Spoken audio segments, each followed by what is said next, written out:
They say you can serve your country and still lose your home without a single shot fired. That line never made sense to me until the day I opened my father's desk drawer.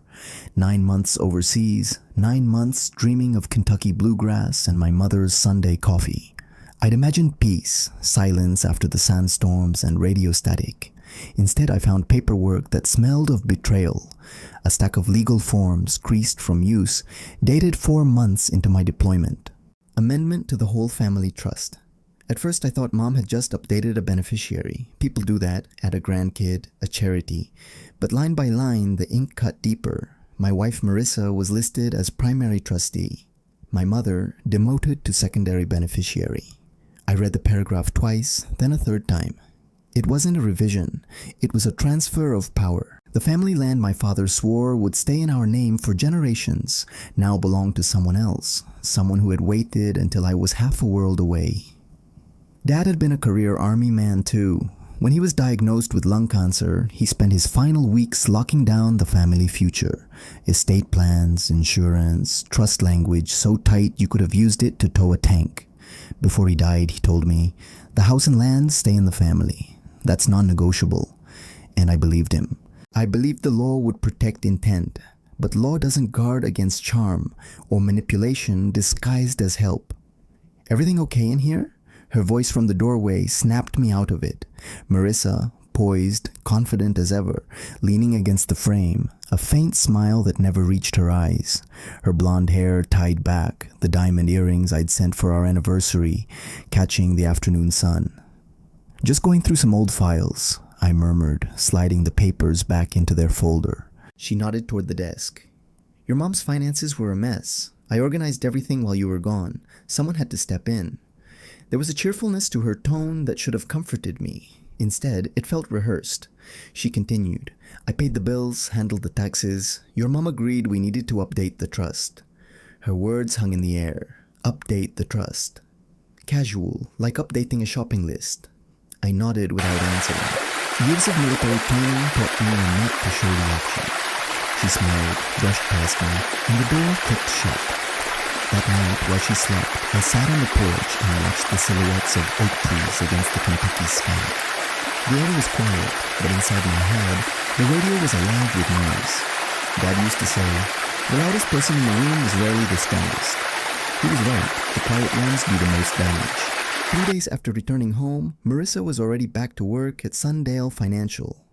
I told her I'd spend the day with Mom. She kissed me goodbye, unaware that I'd slipped the trust folder into my jacket. When I finally sat with Mom that morning, she was watching her favorite game show, Too Loud, hands folded on her lap. She was 82 now, slower in movement, but her smile was the same. She offered me tea and forgot where the cups were kept, a small thing I brushed off as fatigue. But later that day, I noticed something else. A new checkbook, new folders, neat labels in Marissa's handwriting, bills paid early, insurance auto-drafted. It looked organized, too organized. That night, when I asked Mom about it, she smiled and said, "Marissa handles all that now. I get confused sometimes." She looked tired, grateful, dependent. It hit me then. The perfect cover is competence. The moment you trust someone to run the machine for you, you stop checking if it's still pointed in the right direction. And that's how I found them. Bank statements neatly stacked, names I'd never seen on accounts I didn't remember opening. The numbers didn't lie, nor did they tell the whole story. To understand what Marissa had done, I had to retrace every decision she made while I was away. Because some betrayals don't start with a gunshot or a fight. They start with a signature. Every family has a heartbeat. Ours pulsed through 15 acres of Kentucky soil. That land was more than property. It was the promise my father left behind. He used to say, "If you keep the ground keeps you." The whole farmhouse sat in the middle of it all, white paint fading, porch swing squeaking, oak roots crawling like veins beneath the grass. It had seen wars, births, funerals, arguments that never ended, and now, one more kind of battle, a quiet, legal one. After Dad's funeral, I'd done what soldiers do best. Deploy again, push pain down into a box labeled later. Mom stayed here, tending the garden, paying bills with the precision of someone who had balanced a household for 40 years. And Marissa, she was the bridge between us. At first I thought she saved me. She laughed easily, loved structure, talked about investments like other people talked about vacations. She even made Sunday dinner a ritual again. But a bridge can turn into a gate if you stop noticing who holds the key. When my deployments grew longer, Marissa began spending more time here. "Your mom needs company," she'd said. I believed her. How could I not? She sent photos of mom smiling, garden thriving, the porch newly painted. Looking back, every photo was framed just wide enough to hide the paperwork on the table. Over the next 3 years, subtle changes slipped through like fog under a door. A new credit card in mom's name for emergencies. A joint account for convenience. Then new insurance policies I'd never heard of. Each step looked reasonable on its own. That's how control works. It doesn't announce itself, it acclimates you. When I finally came home and looked around, the house felt different. Not physically, spiritually. The air was still, as if the walls had been listening to secrets. The photos on the mantle were rearranged. Dad's military portrait moved behind a flower vase. Our wedding photo front and center. That night I couldn't sleep. I kept hearing Dad's voice in my head. The house and land stay in the family. Non-negotiable. And now his signature sat beneath a document someone had twisted into a weapon. Mom wasn't herself anymore. Forgetful, gentler, easily persuaded. She'd started calling Marissa dear and me my boy in a way that felt distant, and Marissa leaned into that gap with precision, handling medication, taxes, doctor visits. When I asked why she had to be so involved, Marissa smiled. "She trusts me, Cam. You're gone so much. Someone has to manage things." Those words cut both ways. Comfort on the surface, ownership underneath. What I didn't understand then was how common this pattern is. Elder law attorneys call it the creeping power of trust. It starts with good intentions, help with bills, rides to appointments, but ends with the caregiver holding the checkbook, then the deed, then the legacy. And because it's family, no one notices until it's too late. Experts say nearly 60% of elder financial abuse comes from a relative or someone the victim trusts deeply. That statistic isn't a number to me. It's a mirror. The morning after I found those documents, I walked the property. The fields were just as I remembered. Dew on the grass, birds nesting in the old barn. But the peace felt borrowed. Standing there, I could almost see Dad leaning on the fence, arms crossed, the ghost of a smile. He trusted me to guard this place. Instead, I'd left it unguarded against someone sleeping in my own bed. Later that day, Marissa came me outside. She brought coffee and talked about future plans as if nothing was wrong. "Maybe we could build a smaller place for your mom on the north side," she said lightly. "The main house is too big. You and I could start fresh in a new room." She looked at me like she was offering me a gift, but I heard what she was really saying. Move the old woman out. Take the land. Reset the story. I nodded and pretended to consider it. In the army, patience is a weapon. If you fire too soon, you lose the advantage. That night, I opened my laptop and searched for trust amendment validation and elder coercion law. The legal language was dense, but one phrase kept appearing: undue influence. It meant exactly what it sounds like. Persuasion so strong it replaces free will. And I realized then, Marissa didn't just convince Mom to sign papers. She'd slowly erased her sense of choice. Every document in that drawer was a footprint, a map of how trust turns to possession when nobody's watching. I told myself I'd wait, gather proof, stay calm, play along. But deep down, I already knew. I was living with someone who had turned my father's promise into a contract for herself. Bellamy's Diner. A place that smelled like fried chicken, old coffee, and memory. Mom and Dad used to eat here every Sunday after church. Back then, the waitress knew their order by heart. Now, when I walked in with Mom, she smiled politely but didn't recognize us. We sat in the corner booth near the window. Mom's hands trembled slightly as she unfolded the menu. She didn't need to look. She always ordered the same thing. But this time she asked, "What's good here?" Something in my chest tightened. I smiled, steady, the way you do when you don't want someone to see you panic. "Everything's good, Mom," I said. "You can't go wrong with the chicken plate." She nodded, still smiling, as if she was trying to remember something far away. We talked about little things, the weather, the garden, the neighbor's new dog. until I couldn't hold it anymore. I saw the trust was changed, I said quietly. Her fork stopped halfway to her mouth. The papers you signed about the house and the property, I added. Her brow furrowed. Oh, those... Marissa brought them, said it was just to protect things while you were away. She explained everything? She did, I think she did. Mom's eyes drifted toward the window, unfocused. I get mixed up sometimes.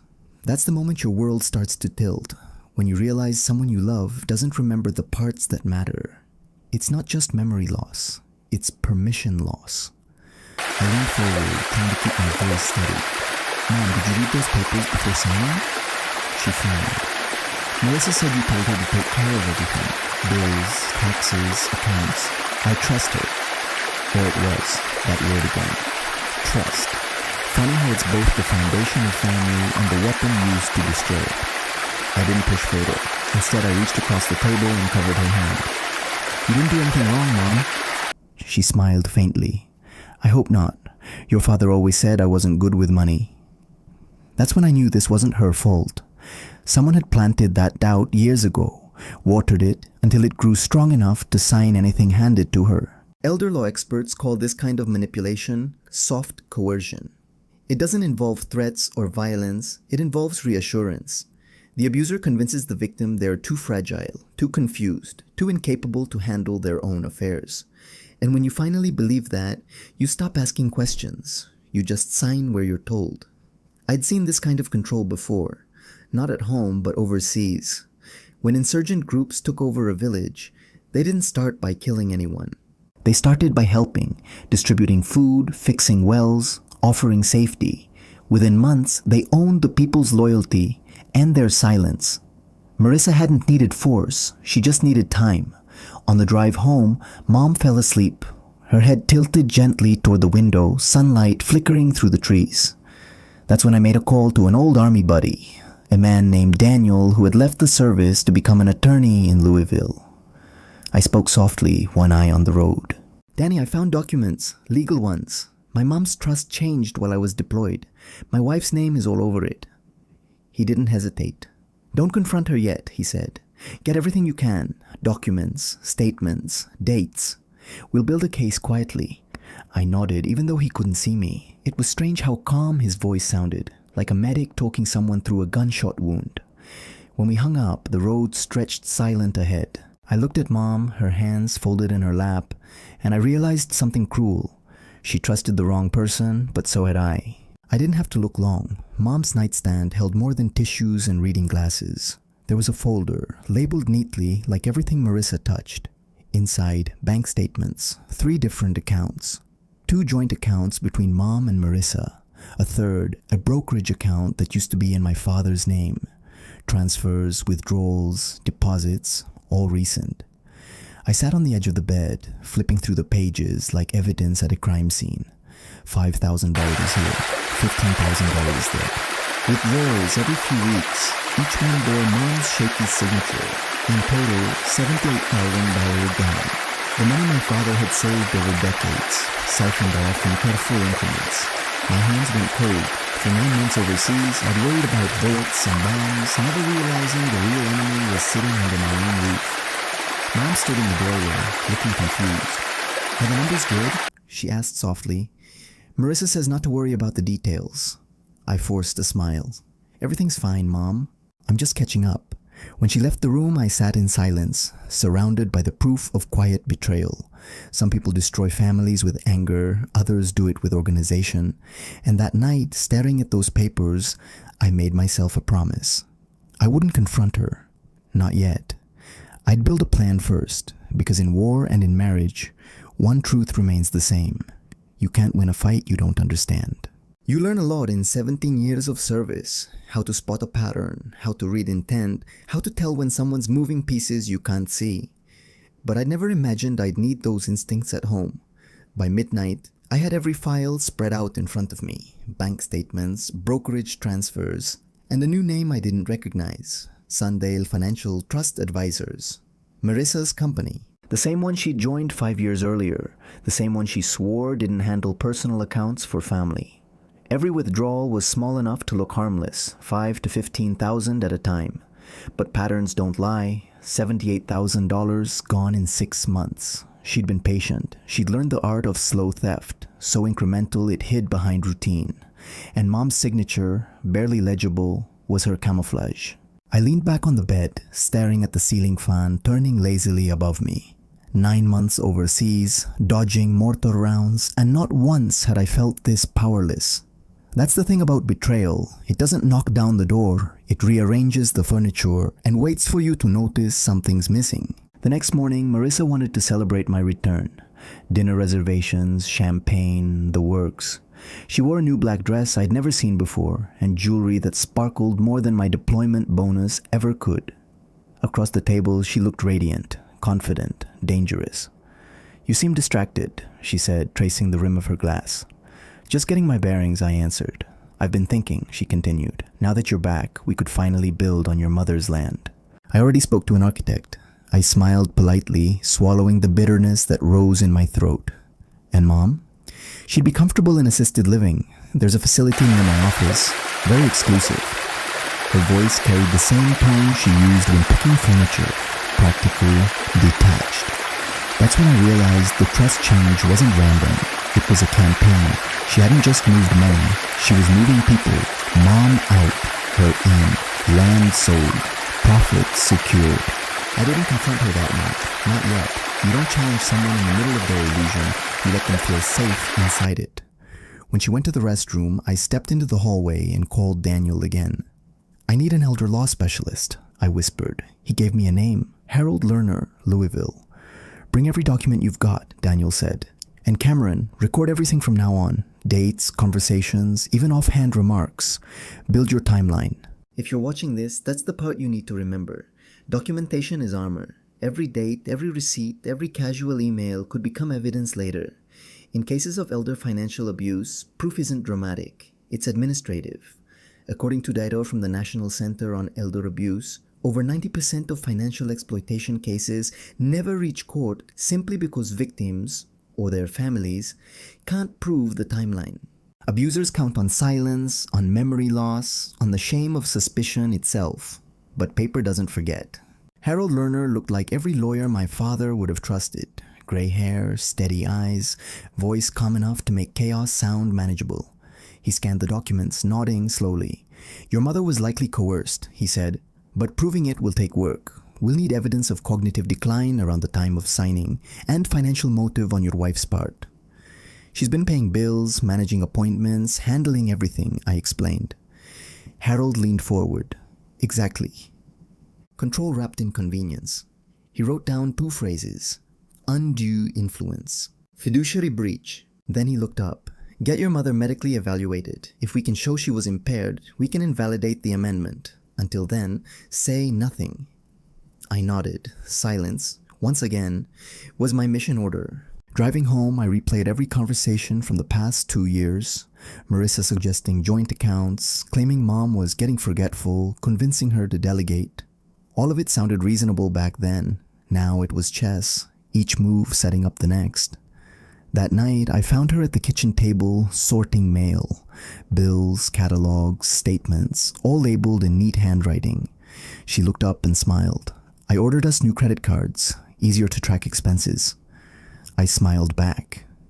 "You think of everything," she winked. "That's why you married me." I walked to the window and stared out at the dark yard. The oak trees loomed like sentinels. Somewhere out there, my father's legacy was waiting to be taken apart piece by piece.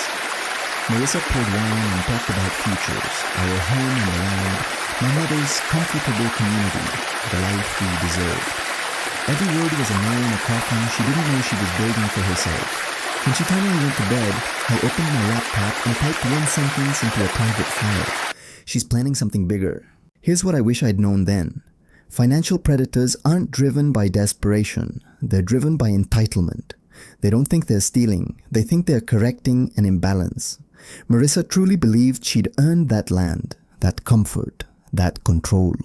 It's a dangerous mix, ambition wrapped in self-righteousness. And it's what makes people like her so convincing. That night, I sat outside, a folder of evidence on my lap. The Kentucky sky was clear, the kind of quiet that used to mean peace. Now it just felt like the pause before impact. I'd faced insurgents, interrogations, and ambushes, but none of it prepared me for this. A war fought not with bullets, but with signatures, and I knew the next move would decide everything. The next morning, I drove east toward Louisville with the trust papers buckled in like a passenger. I had two missions: find out what Marissa had done, and prove Mom hadn't known what she was signing. Inside Harold Lerner's office, sunlight filtered through half-closed blinds and lit the edges of thick law books. The room smelled of leather and paper, that strange mix of order and decay you only find around people who understand how slow justice can be. Harold listened quietly as I explained. He didn't interrupt, just scribbled notes with a fountain pen that looked older than me. When I finished, he folded his hands. "Your mother was likely coerced," he said. "But in cases like this, proof is everything." "Did she have a cognitive assessment when she signed?" "No," I said. "But she's been forgetting things for a while. Names, dates, even my deployment length." He nodded. "That helps. We need a doctor's report. If we can show dementia was developing then, we can invalidate the amendment." He slid a sticky note across the desk.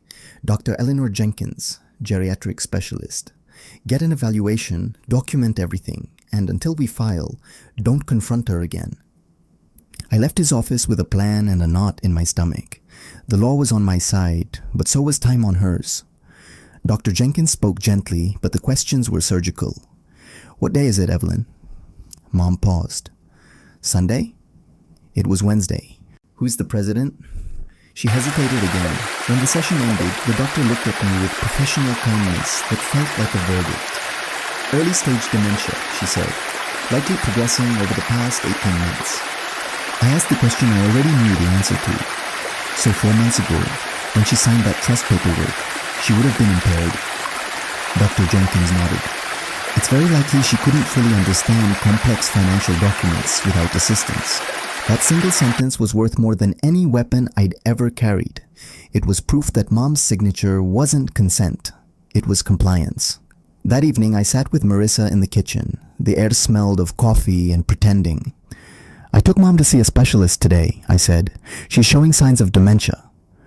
For a moment, her expression didn't change. Then her eyes narrowed slightly. "That's awful, but not surprising," she said. "I've noticed it for a while." "For or after she signed the trust amendment?" She set her mug down a little too hard. "What are you implying?" "Just trying to establish a timeline," I said. "For the doctor." Her tone snapped like a wire. "I've done nothing but help your mother while you were off playing soldier. Who do you think was here every day?" "I appreciate that," I said calmly. "I'm just concerned about the financial changes." She stood up, eyes sharp. "I don't appreciate being interrogated in my own home." Then she grabbed her keys. "I need air." The door slammed so hard the kitchen light flickered. 2 hours later, I got a call from the bank. "There was an attempt to access your personal savings account," the clerk said. "Wrong password entered multiple times." Marissa's name wasn't on that account. That same afternoon, a certified letter arrived for Mom. It was from Cornerstone Assisted Living, confirming her upcoming residency. Move-in date, next month. Signature, Evelyn Hall. Date, 3 days after I'd returned home. When I showed Mom the letter, her face went blank. "I don't remember this place," she said softly. "Did I agree to move?" "Marissa says you did." She shook her head. "I don't want to leave home, Cameron. I promised your father I wouldn't." That's when the rage hit. Cold, focused, the kind that makes men dangerous. Not to lash out, but to plan. I changed every password, froze my credit, and locked Mom's bank accounts. Then I called Harold. "It's worse than we thought," I said. "She's moving fast." His voice was steady. "Then we move faster." 2 days later, I drove to the county records department to see the official trust amendment myself, the one filed while I was deployed. The clerk, a silver-haired woman named Gladys, pulled a folder from the archive. As she slid it across the counter, I noticed something small but deadly. A notary stamp, Lauren Davis. "Do you know this notary?" I asked. Gladys nodded. "Lauren's with Westbrook Law Office. Been there for years." Westbrook Law, the same firm where Marissa's college roommate, Vanessa Westbrook, was a partner. Marissa had kept that connection quiet. Too quiet. I thanked Gladys and walked out to the parking lot, phone already in hand. "Harold," I said. "The notary was her friend's friend. She had help." He exhaled. then we're not just dealing with undue influence, we're looking at fraud. Here's what most people don't realize. Notarization isn't a rubber stamp. A notary must witness the signer in person, verify identity, and confirm they understand what they're signing. If any of those steps are skipped, the document can collapse like a house without foundation. That's how Marissa's perfect plan began to crack. Not with a confession, but with a stamp. By the time I pulled into the driveway, the house looked different. Not because it had changed, but because I finally saw it for what it was. A crime scene waiting for closure. Inside, Marissa was reading on the couch, calm as ever. She looked up and smiled. "Everything okay?" I smiled back. "Everything's just starting. Harold told me to trace the notary first. Paper trails don't lie, people do." So 2 days later, I stood in the reception area of Westbrook Law Office, the place where Marissa's college roommate ran her practice. I wasn't there for friendly catch-ups. The receptionist barely looked up. "Lauren Davis?" I asked. "Is she in?" She nodded, motioned toward a side office smelling of fresh toner and fear. Lauren was young, nervous, and holding a pen that wouldn't stop clicking. "You're Marissa's husband," she said. Not a question, a warning. "I am," I replied. "You notarized a trust amendment for my mother 6 months ago." She nodded too quickly. "Everything was in order. Was my mother here when you stamped it?" "I don't recall specifically." "Then let me help you recall," I said quietly. "Was my wife present instead?" Her eyes darted to the door. "I can't discuss client matters." "Lauren, my mother has dementia," I said. "She was tricked into signing away our family estate. If you witnessed that signature, say so. If you didn't, you helped forge it." She stood abruptly. "I think this conversation is over." I left without another word. But by the time I reached the parking lot, my phone was ringing. It was Vanessa Westbrook herself. "Cameron," she said, her voice tight, "we need to talk." When she arrived, she looked like the kind of lawyer who wins before court starts. Perfect suit, controlled expression, but her eyes were uneasy. "Lauren told me you came back. I want to be clear. My firm takes notary standards seriously." "Did your firm draft the amendment?" I asked. "No, Marissa brought it ready to sign, said it was prepared by your family attorney with your knowledge." "And my mother? Was she present?" Vanessa looked down at her coffee. "No, Marissa said your mother was ill and couldn't come in. Lauren notarized based on Marissa's assurance." I sat back. "That's illegal." "I know," she whispered. "I've already self-reported to the state bar. Lauren's been suspended pending review." "Why tell me this?" She hesitated. "Because I've known Marissa since college. I never thought she'd cross that line. But there's more." I waited. "Last year, she asked me how to liquidate property assets and transfer funds offshore. I assumed it was for a client. Now I'm not so sure."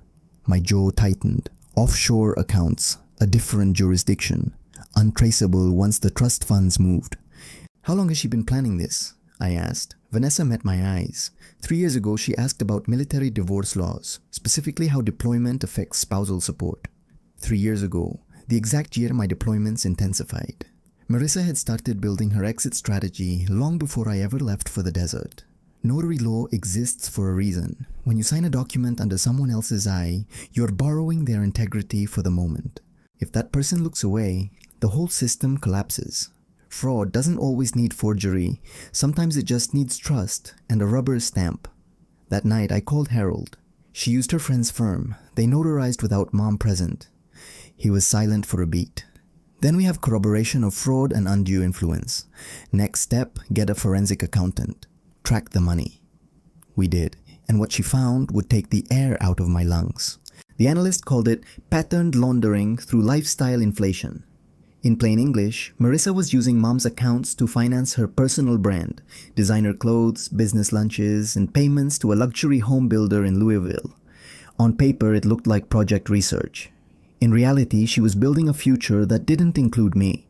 The investigator added one more detail. A lease agreement under the name Marissa Donovan, her maiden name. A 1-bedroom apartment downtown, 6-month lease. She was already living a double life. People think betrayal comes from impulse, an affair, a sudden lie. But true betrayal is a project. It requires discipline, budgets, planning. Marissa had treated it like a business model. Marry into legacy, gain power of attorney, convert assets, then exit clean. Harold filed for emergency guardianship over Mom and a freeze on all trust accounts.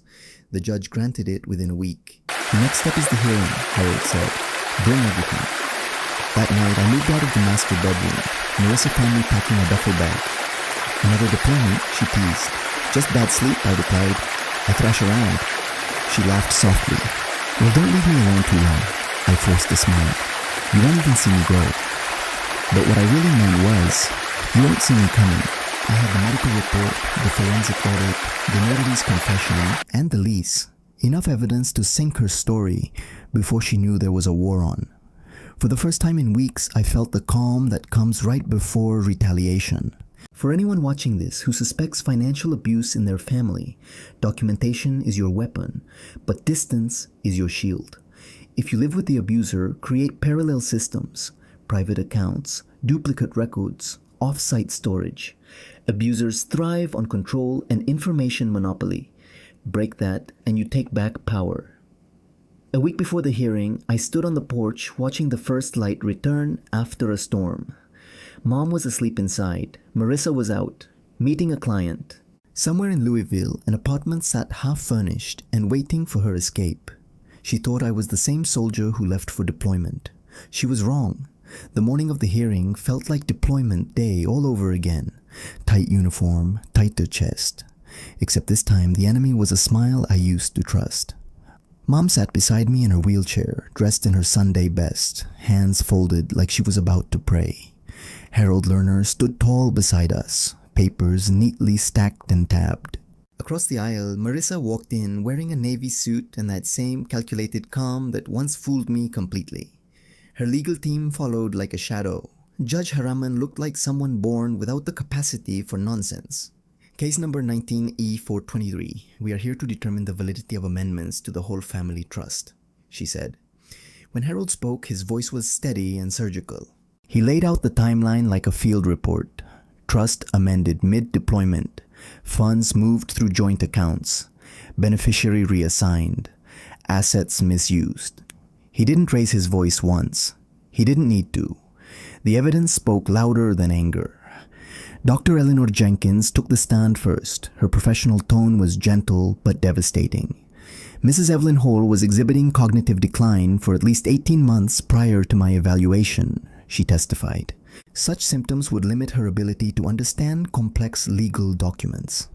Marissa's lawyer objected on speculation. The judge overruled without looking up. Next came the forensic accountant. She displayed charts on the screen, clean lines and red numbers that blurred across months. Withdrawals totaling $118,000 within 9 months. Destination accounts controlled by Mrs. Marissa Hall or by entities registered to her maiden name.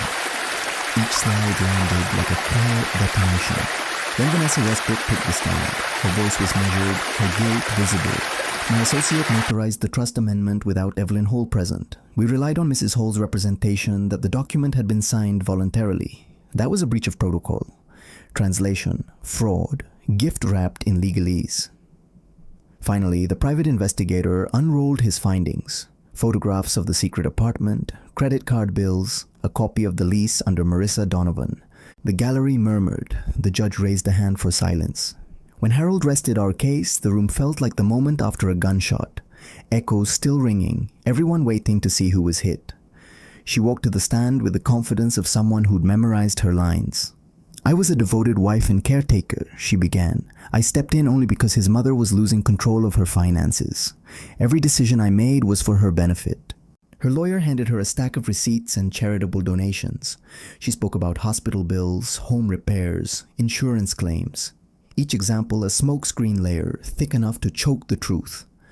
When Harold rose for cross-examination, his tone was almost kind. "Mrs. Hall, can you explain these recordings?" He pressed a button on a small recorder. Marissa's voice filled the courtroom. Cold, efficient, unmistakable. Once the old woman's moved out, the land can be subdivided. Developers pay triple for rural plots. Her face drained of color. The defense objected. The judge overruled again. In cases like this, judges don't look for drama. They look for consistency. When witness testimonies align with records, when intent matches gain, that's the legal equivalent of a smoking gun. The law calls it clear and convincing evidence. I call it justice you can finally touch. Judge Haraman removed her glasses and spoke in the measured tone of someone used to delivering verdicts that reshape lives. This court finds that Evelyn Hall was not competent to execute the trust amendment. There is substantial evidence of undue influence and financial exploitation by Marissa Hall. The words hung in the air like the first drop of rain before a storm. She continued, accordingly, the amendment is invalidated. The whole family trust is restored to its original form. All joint accounts are to be dissolved and funds returned to Evelyn Hall. Additionally, this matter is referred to the district attorney for review of potential criminal charges of elder financial abuse and fraud. Her gavel struck once, a single sound that felt like an exhale 10 months long. Across the room, Marissa stared at me, eyes wide and wet with something that wasn't regret. It was shock. She never believed anyone would call her to account. Mom reached for my hand and squeezed. Her grip was stronger than I expected. Your father would be proud, she whispered. For anyone watching who may face something similar, court isn't about emotion, it's about documentation.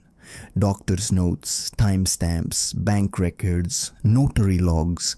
These are the weapons that turn suspicion into proof. If you suspect elder abuse, don't argue. Collect. The truth is louder on paper than it is in person. Marissa didn't look at me as she left. Her heels clicked against the tile, echoing like spent shells in an empty room. Harold packed his files, smiled slightly.